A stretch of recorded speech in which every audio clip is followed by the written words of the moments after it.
Students, कैसे हो आप। आज हम आपके स्टैंडर्ड 9th मैथ्स 1 का प्रैक्टिस सेट 6.1 इसका आज हम लेक्चर नंबर 2 स्टार्ट करने वाले हैं। तो लेक्चर नंबर 2 स्टार्ट करने से पहले मैं आपको बता दूं कि इस प्रैक्टिस सेट का लेक्चर नंबर 1 मैंने पहले ही पढ़ाकर अपलोड कर दिया, तो अगर आपने वो नहीं देखा है तो पहले आप जाकर वो देख लो। तो चलिए अब का हम प्रैक्टिस सेट स्टार्ट करते हैं। तो देखो, इसमें सबसे पहले दिया क्या है, इसमें ना आपका एक थोड़ा सा आपका लंबा फॉर्मूला यूज़ होने वाला है, लेकिन ये टफ ज़रा भी नहीं है, बहुत आसान है। ठीक है, इसमें आपको मिस्टर सैयद और मिस्टर फर्नांडिस ये दो आदमी हैं, इन्होंने बैंक में अपनी इन्वेस्टमेंट की है और इनको कुछ इंटरेस्ट मिला है। ठीक है, अब आपको क्या बताना है कि किसको ज़्यादा परसेंटेज प्रॉफिट हुआ है। ठीक है, कौन ज़्यादा प्रॉफिटेबल है ये आपको परसेंटेज ऑफ प्रॉफिट निकाल के आपको मालूम पड़ेगा, यानी कि आपको दोनों का प्रॉफिट निकालना है, वो प्रॉफिट परसेंटेज निकालना है और देखना है किसका परसेंटेज ज़्यादा बन रहा है। ठीक है, तो देखो सबसे पहले मिस्टर सैयद ने एक बैंक में अपना पैसा डाला 8% के कंपाउंड इंटरेस्ट पर, कितने साल के लिए, 2 साल के लिए। ठीक है, और फिर यहाँ पे आपको परसेंटेज ऑफ इंटरेस्ट आपको बताया है और यहाँ पे आपको ड्यूरेशन बताई है। और सेकंड केस में मिस्टर फर्नांडिस ने 1,20,000 एक म्यूचुअल फंड बैंक में अपने इन्वेस्ट किए थे 2 साल के लिए, और 2 साल बाद इनका जो पैसा है वो 1,20,000 से 1,92,000 हो गया। ठीक है, तो अब किसको ज़्यादा प्रॉफिट हुआ है, तो इसमें आपको देखना पड़ेगा दोनों का परसेंटेज प्रॉफिट किसका ज़्यादा है, वो देखकर आपको बताना है कि किसको ज़्यादा प्रॉफिट हुआ है। ठीक है, तो चलिए सबसे पहले हम इंटरेस्ट निकालते हैं मिस्टर सैयद का। ठीक है, तो यहाँ पे सबसे पहले आप लिखोगे फॉर मिस्टर सैयद। अभी हम मिस्टर सैयद के रिस्पेक्ट में यहाँ पे कैलकुलेशन करेंगे सारी हमारी। तो जो मिस्टर सैयद ने कितना अमाउंट ऑफ पैसा इन्वेस्ट किया था बैंक के अंदर, तो इनका प्रिंसिपल क्या है, प्रिंसिपल अमाउंट जो इन्होंने बैंक में इन्वेस्ट किया था वो क्या है, वो है आपका ₹40,000। तो यहाँ पे आप लिख दोगे ₹40,000। अब आप देखोगे परसेंटेज ऑफ इंटरेस्ट, या फिर आप रेट ऑफ इंटरेस्ट भी यहाँ पे लिख सकते हो। परसेंटेज ऑफ इंटरेस्ट की जगह आप यहाँ पे लिख दो रेट ऑफ इंटरेस्ट। अब रेट ऑफ इंटरेस्ट क्या है आपका यहाँ पे 8%। ठीक है, 8% पर एनम का यहाँ पे आपका इंटरेस्ट रेट है। और टाइम पीरियड जो है, टाइम ड्यूरेशन, वो क्या है आपकी, इस टाइम पीरियड को हम एन से डिनोट करेंगे, इज इक्वल टू 2 ईयर्स, है ना। 2 साल के लिए मिस्टर सैयद ने अपने पैसे को इन्वेस्ट किया था। अब यहाँ पे हमें निकालना पड़ेगा, क्या निकालना पड़ेगा, कंपाउंड इंटरेस्ट। ठीक है, अब कंपाउंड इंटरेस्ट कैसे निकालते हैं, तो देखिए कंपाउंड इंटरेस्ट का फॉर्मूला होता है,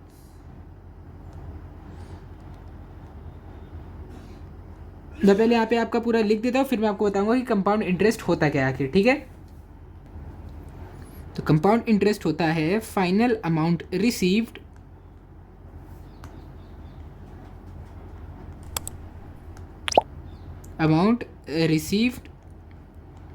माइनस प्रिंसिपल अमाउंट। तो ये हो गया आपका फॉर्मूला किसका, कंपाउंड इंटरेस्ट का। अब जो फाइनल अमाउंट जो रिसीव होता है उसको हम कैसे लिखते हैं, उसको आप लिखोगे प्रिंसिपल बाहर ब्रैकेट के अंदर 1 plus rate of interest upon 100 की पावर n। ये हो गया, और यहाँ पर तो आपका प्रिंसिपल p है ही। अब इसको हम आगे सॉल्व करते हैं। तो देखिए सबसे पहले आपको पता होना चाहिए कि आपका प्रिंसिपल क्या है, प्रिंसिपल है हमारा 40,000। 1 प्लस, अब आपका रेट ऑफ इंटरेस्ट क्या है, 8 है, 8 डिवाइडेड बाय 100, और इसकी पावर क्या होगी, नंबर ऑफ ईयर कितने, 2 ईयर्स, तो इसकी पावर 2 हो जाएगी, माइनस प्रिंसिपल, प्रिंसिपल क्या है आपका 40,000। अब इसको जब आप कैलकुलेट करोगे तो आपको यहाँ पे थोड़ी प्रॉब्लम आ सकती है, क्योंकि 40,000 से आपको 3 जगह आपको 40,000 से मल्टीप्लाई करना पड़ेगा। इसीलिए मैं आपको बोलता हूँ कि आप यहाँ से 40,000 को कॉमन ले लो। ये आपका 40,000 है, इसको आपने कॉमन ले लिया तो आपको क्या मिलेगा, 1 प्लस 8/100 का स्क्वायर। ये सब अभी ब्रैकेट के अंदर चल रहा है, इससे आपने इसका 40,000 छीन लिया और फिर अब आपने इससे इसका 40,000 छीन लिया है। ठीक है, तो यहाँ पे 40,000 की जगह -1 आ जाएगा। ओके, अब देखो इसके आगे आपको क्या करना है, इज इक्वल टू 40,000 तो बाहर ही रहने वाला है आपका, जैसे पहले था वो ऐसे भी बाहर ही रहेगा। अब ये ब्रैकेट के अंदर वाली चीज़ जो है 1 प्लस, देखो 8/100 क्या होता है, 0.08, इसका स्क्वायर -1। ठीक है, इतनी चीज़ें अभी ब्रैकेट के अंदर है, इज इक्वल टू, फिर से आप लिखोगे 40,000। अब 1 प्लस 008 क्या होगा, आपको क्या देगा, 1.08। ठीक है, 1.80 का स्क्वायर -1। जब आप 1.08 का स्क्वायर करोगे, बहुत ज़्यादा हार्ड वैल्यू तो आने नहीं वाली, आसानी वैल्यू आएगी। तो जब आप इसका स्क्वायर करोगे तो आपको मिलेगा 1.1664। अब इसको कैलकुलेट जब करके वैल्यू इसकी निकालोगे तो इसका आंसर यही आने वाला है, 1164। अब ये आपको माइनस करना है और इसको आपको 40,000 से मल्टीप्लाई करना है।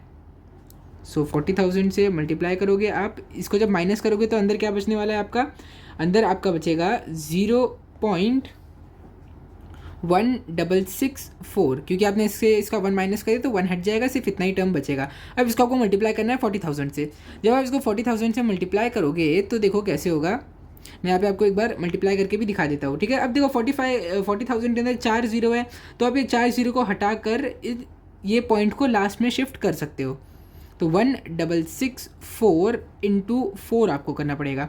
4 4 क्या होता है 16, 4 और 4 6 24 होता है, 24 प्लस 1 25 हो जाएगा, 2 कैरी ओवर हो जाएगा, 4 6 24, 24 प्लस 2 26 हो जाएगा, तो यहाँ पे 6 आ जाएगा, यहाँ पे 2 कैरी ओवर हो जाएगा, और 4 1 4 और 4 प्लस 2 हो जाएगा आपका 6।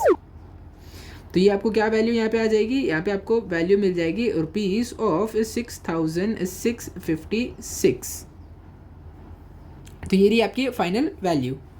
और ये क्या है, ये आपका आ गया कंपाउंड इंटरेस्ट। किसका कंपाउंड इंटरेस्ट है, वो कंपाउंड इंटरेस्ट जो मिस्टर सैयद को मिला, कंपाउंड इंटरेस्ट। तो जगह कम पड़ रही है, मैप्स को थोड़ा सा यहाँ पे दूर कर देता हूँ। अब यहाँ पे आपको क्या निकालना है, यहाँ पे आपको परसेंटेज प्रॉफिट निकालना है, किसके लिए, मिस्टर सैयद के लिए। Now percentage profit for mister Syed. अब मिस्टर सैयद के लिए आप परसेंटेज प्रॉफिट कैसे लिखोगे, आप लिखोगे profit upon principal multiplied by 100।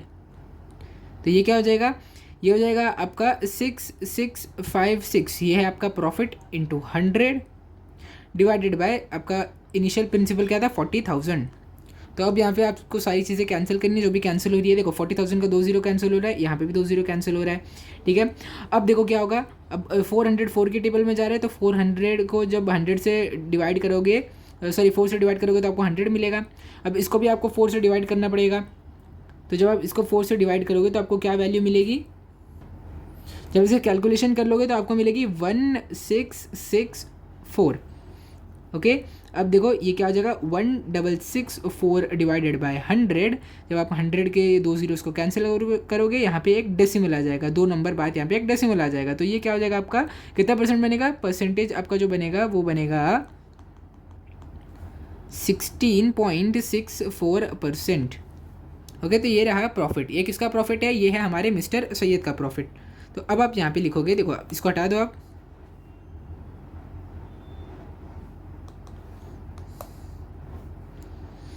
अब यहाँ पे आप लिख सकते हो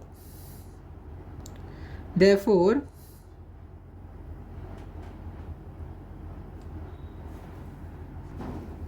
या फिर आप इसको ऐसे फ्रेम कर सकते हो कि mister Syed got a profit of 16.64% on his investment.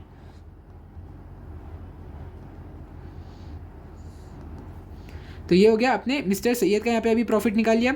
अभी यहाँ पे आपको निकालना पड़ेगा मिस्टर फर्नांडिस के लिए। नाउ फॉर मिस्टर फर्नांडिस, अब देखते हैं मिस्टर फर्नांडिस ने कितना परसेंटेज ऑफ प्रॉफिट कमाया है। तो यहाँ आप मिस्टर फर्नांडिस के लिए क्या लिखोगे, सबसे पहले इनका प्रिंसिपल अमाउंट लिखोगे जो इन्होंने इन्वेस्ट किया था।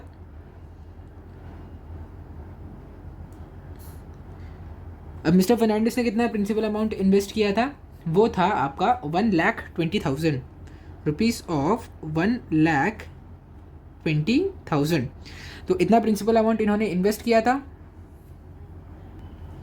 फिर आप यहाँ पे क्या लिखोगे, यहाँ पे आपको इंटरेस्ट वो सब नहीं दिया, यहाँ पे आपको डायरेक्ट फाइनल अमाउंट रिसीव्ड भी दिया गया है, ठीक है। तो यहाँ पे आप लिखोगे फाइनल अमाउंट रिसीव्ड। अब फाइनल अमाउंट जो इन्होंने रिसीव किया वो कितना है, वो है रुपीज़ ऑफ 1,92,000, 1,92,000। तो ये था फाइनल अमाउंट जो इन्होंने रिसीव किया है। और टाइम पीरियड भी यहाँ पे आपको दिया गया है, टाइम पीरियड है 2 ईयर्स का।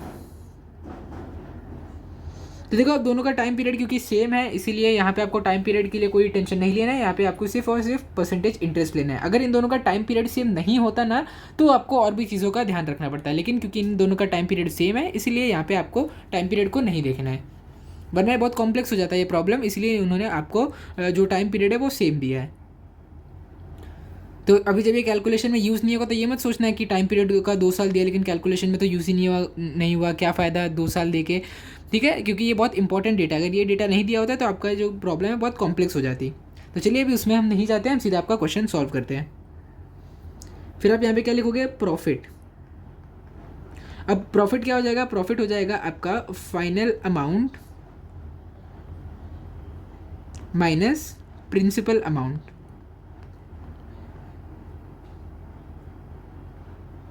अब फाइनल अमाउंट जो रिसीव हुआ वो था आपका 1,92,000, ठीक है, 1,92,000 माइनस 1,20,000। तो अब ये क्या आपको दे देगा, ये आपको दे देगा ₹72,000। तो प्रॉफिट यहाँ पे आपको कितना हुआ, प्रॉफिट हुआ यहाँ पे आपको 72,000 रुपीज़ का। अब यहाँ पे आपको क्या करना है, यहाँ पे आपको निकालना है परसेंटेज प्रॉफिट। तो यहाँ पे आप फिर से फॉर्मूला लिखोगे और वो फॉर्मूला कहता है therefore percentage profit is equal to आपका जो फाइनल अमाउंट है, सॉरी फाइनल नहीं, प्रॉफिट अपॉन इनिशियल अमाउंट की जगह आप सीधे सीधे यहाँ पे प्रिंसिपल अमाउंट लिख दो, वो भी चलेगा, प्रिंसिपल अमाउंट इंटू 100। तो ये क्या हो जाएगा आपका, ये हो जाएगा आपका 72,000 अपॉन प्रिंसिपल अमाउंट आपका क्या है, वो है आपका 1,20,000 इंटू 100। तो यहाँ पे जितने भी जीरो कट रहे हैं वो आप काट दो, देखो इसके 2 जीरो कटे, इसके 2 जीरो कटे, इसके 2 जीरो कटे, इसके भी 2 जीरो कट गए, ठीक है। अब देखो 12 के टेबल में 72 जाता है किससे मल्टीप्लाई होकर 6 से, तो 12 1 12 और यहाँ पे जाएगा 12 6 72, 12 0 0। तो यहाँ पे आपका परसेंटेज प्रॉफिट कितना बन रहा है, 60%।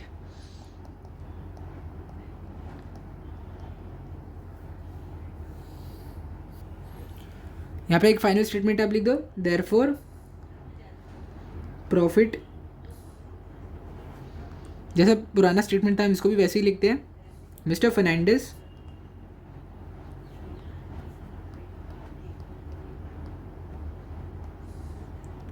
मेड अ प्रॉफिट ऑफ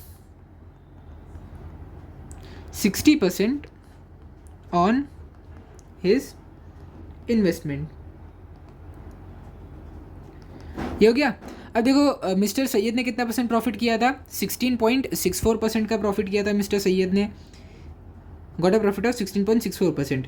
और हमारे मिस्टर फर्नांडिस ने कितना 60% का प्रॉफिट किया है। अब इन दोनों में से किसने ज़्यादा परसेंटेज प्रॉफिट कमाया, मिस्टर फर्नांडिस ने, क्योंकि उन्होंने 60% का प्रॉफिट यहाँ पे कमाया, ठीक है। तो अभी आप यहाँ पे लास्ट स्टेटमेंट आपका एक लिख दो, therefore investment made by Mr. Fernandez was more profitable, ठीक है, क्योंकि मिस्टर फर्नांडिस ने 60% प्रॉफिट कमाया और मिस्टर सैयद ने 16.64% कमाया, इसलिए हमारे मिस्टर फर्नांडिस ने ज़्यादा प्रॉफिट कमाया अपनी इन्वेस्टमेंट पे। तो यहाँ पे आपका ये पूरा क्वेश्चन कंप्लीट हो गया, आप अच्छे से इसका स्क्रीनशॉट ले लीजिए। फिर हम आपका क्वेश्चन नंबर 5 स्टार्ट करते हैं और क्वेश्चन नंबर 5 होगा आपका लास्ट क्वेश्चन।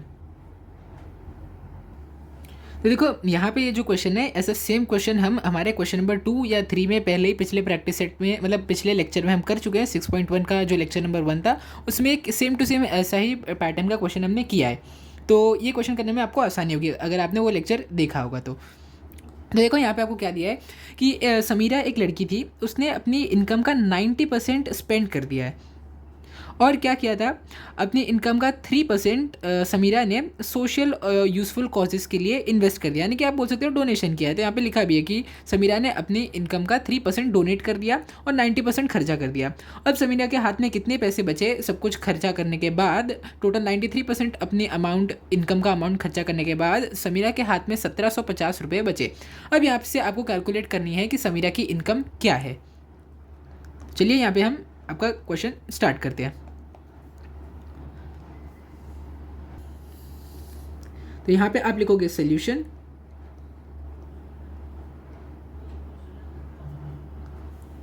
सबसे पहली चीज़ आप लिखोगे, यहाँ पे हमें क्योंकि नहीं पता है कि समीरा की इनकम कितनी है, इसीलिए हम समीरा की इनकम को x मान लेंगे। सेम ऐसा ही हमने हमारे पिछले प्रैक्टिस सेट में क्वेश्चन करते टाइम किया था, तो वही हम यहाँ पे भी करेंगे कि let the income of Samira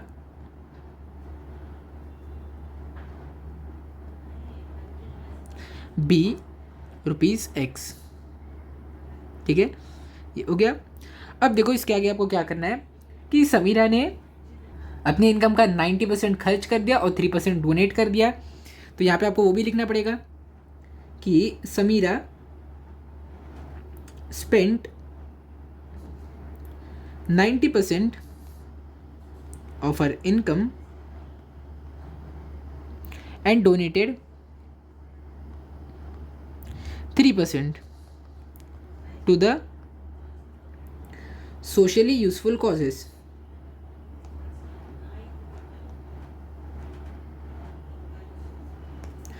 ये हो गया। अब यहाँ पे आपको लिखना है total amount spent. Therefore total amount spent, total amount कितना स्पेंड हुआ है?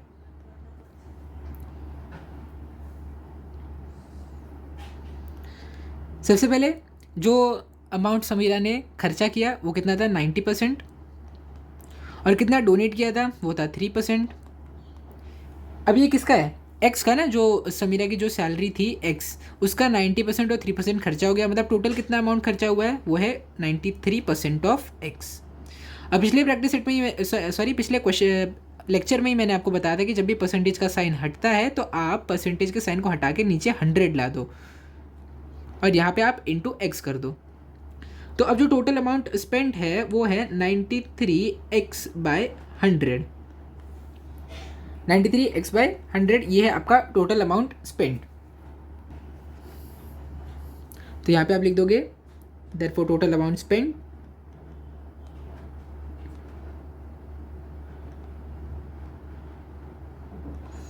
ये आपका टोटल अमाउंट स्पेंड। अब इसके आगे आप क्या करोगे? सेविंग्स भी आपको पता है, वी नो दैट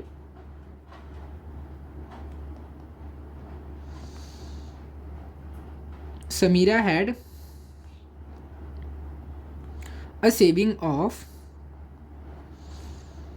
₹1750, यानी कि 1750। अब देखो हमें एक और फॉर्मूला पता है कि सेविंग का फॉर्मूला क्या होता है? Savings is equal to income